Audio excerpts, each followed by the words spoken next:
আসুন বেদাত কাকে বলে।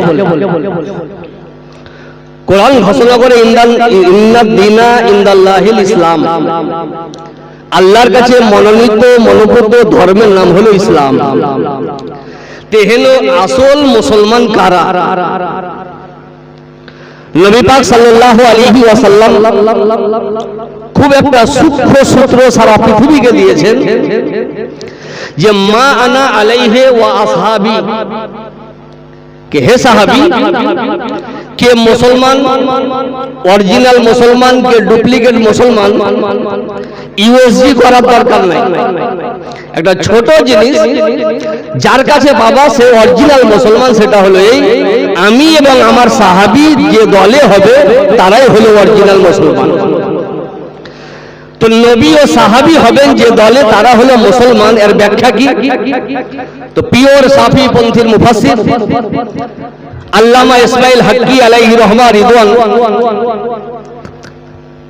তাফসীরে রুহুল বায়ানে উনি ব্যাখ্যা দিয়েছেন সূরা ফাতিহার ব্যাখ্যা দিতে গিয়ে कि आई मिनल इतिकाद वल फिल वल कौल, के जे জামাতের আকীদা সাহাবী ও নবী মোতাবেক হবে, যে জামাতের কর্ম সাহাবী ও নবী মোতাবেক হবে, যে জামাতের কথাবার্তা সাহাবী ও নবী মোতাবেক হবে, এটাই হলো অরিজিনাল মুসলমান।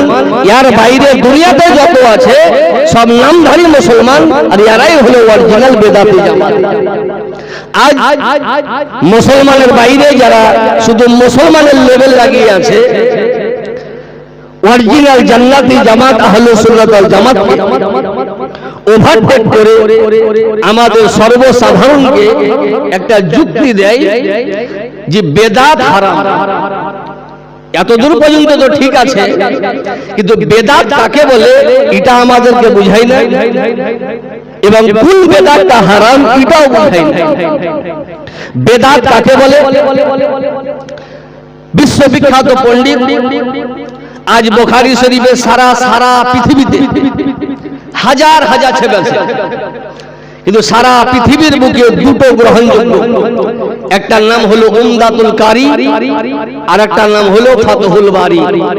ইল্লামো জাহাবিরা চোখে দেখেনি, কারণ এগুলা মুখে মোবাইলে আসে না। আর কিছু ডাব চোর, নারকেল চোর, মুরগি চোর, ইমান চোর মৌলবি বেরালছে। ডাব চোর শেষে ইমান চোর।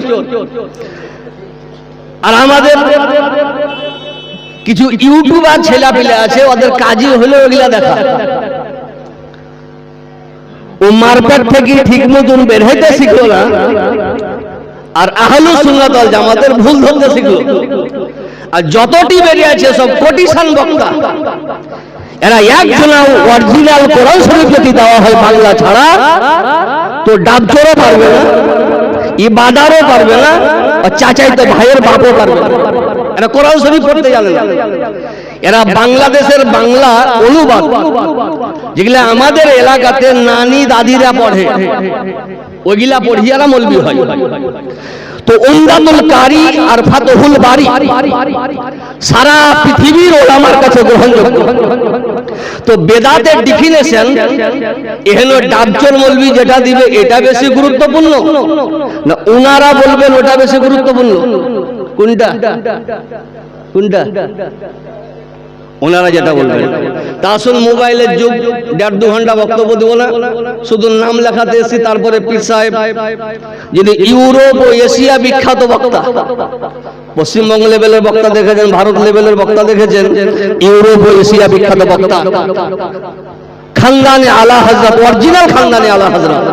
আর দেখলে বুঝতে পারবেন, পরিচয় লাগবে না, ওনার বক্তব্য শুনতে হবে। লাস্টে গুরুত্বপূর্ণ জিনিস সেটা হলো দোয়া নিয়ে যেতে হবে। তো যখন এসছি তো একটা কথা বলি দিই, ইমামে শাফি আলাইহি রহমা ওয়া রিদওয়ান উনি বলছেন যে বেদাত কাকে বলে? বেদাত বলে মা লাম ইয়াকুন ফি আহাদে রাসূলুল্লাহ সাল্লাল্লাহু আলাইহি ওয়াসাল্লাম, যে জিনিস নবীর জামানায় ছিল না, পরে তৈরি হয়েছে, একে অবিধানিক অর্থে বেদাত বলা হয়। তো নবী পাক সাল্লাল্লাহু আলাইহি ওয়াসাল্লামের জামানাতে অনেক কিছু ছিল না, যেটা পরে তৈরি হয়েছে। তো সবই কি বেদাত?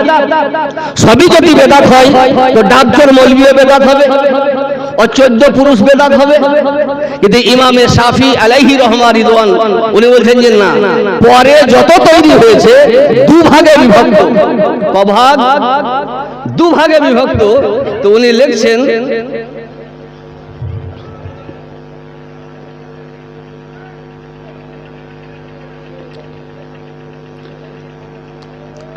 মুহদাসাতুহু, এর ব্যাখ্যা দিচ্ছেন উনি জমউ মুহদাসা।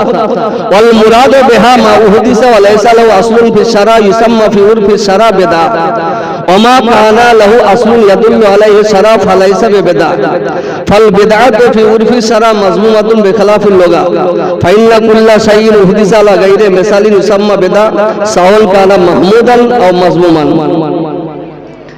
এর ব্যাখ্যা দিতে গিয়ে ইমামে শাফি আলাইহি রহমা রিদওয়ান বলেন আল মুহদাসাতু জারবান, নবীর জামানায় ছিল না, পরে তৈরি হয়েছে দু প্রকার।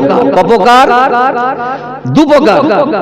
মা উহদিসা ইখালিফু কিতাবান আও সুন্নাতান আও আসরান আও ইজমান, যেটা পরে তৈরি হয়েছে দেখতে হবে যে হাদিসের খেলাফ কিনা, কোরআনের খেলাফ কিনা, ইজমায়ে উম্মতের খেলাফ কিনা, এটা একটা দিক। আর দ্বিতীয় হলো পরে তৈরি হয়েছে কিন্তু কোরআন মোতাবিক আছে কিনা, হাদিস মোতাবিক আছে কিনা, ইজমা মোতাবিক আছে কিনা, কিয়াস মোতাবিক আছে কিনা। তাহলে পরে যে তৈরি হয়েছে দুটো দেখতে হবে যে কোরআন মোতাবিক আছে কিনা। কোরআন মোতাবিক যদি হয় তো নাম যদিও বেদাত হয় কিন্তু বেদাত ও হারাম বেদাত নয়, ওটা হলো ভালো বেদাত। আর এরা বলছে যত বেদাত সবই খারাপ। তো যত বেদাত সব যদি খারাপ হতো তো ওমর ফারুক রাদিয়াল্লাহু আনহু, যিনি আমার মতন মৌলবি ছিলেন না, সাহাবী রাসূল খলিফাতুল মুসলিমিন, উনি দলবদ্ধভাবে 20 রাকাত তারাবি চালু করলেন একটি ইমামের পিছনে। উনি মসজিদে এসে দেখছেন যে আমার কথা অনুযায়ী একটা ইমামকে স্মরণ করে মানুষ জামাত করে নামাজ পড়ছেন। তিনি খুশিতে উল্লাসিত হয়ে বলেন নি'মাতিল বিদআতু হাযিহি। তো সব বেদাত যদি খারাপ হতো তো উনি নি'মাতিল বিদআত মানে অতি উত্তম বেদাত বলতো না। তাহলে বুঝা গেল সাহাবায়ে কেরামও জানে সব বেদাত খারাপ নয়, কিন্তু দেশের ওয়াহাবি বলছে সব বেদাত খারাপ। আজ আমরা যত পরে তৈরি হয়েছে প্রত্যেকটা জিনিস আমরা মিলিয়ে রেখেছি। যত তৈরি হয়েছে কোরআনের খেলাফ একটা নয়, হাদিসের খেলাফ একটা নয়, ইজমার খেলাফ একটা নয়, কিয়াসের খেলাফ একটা নয়। এই জন্য আমাদের যেগুলো নতুন তৈরি এটা হাদিস ও কোরআন মোতাবেক, এটা বেদাতের পর্যায়ে পড়ছে না। আল্লাহ আপনাকে আমাকে সারা পৃথিবীর মুসলমানকে অরিজিনাল কোরআন ও হাদিস বুঝার তৌফিক দান করে বলে আল্লাহু আমিন। আসসালামু আলাইকুম ওয়া রাহমাতুল্লাহি ওয়া বারাকাতুহু।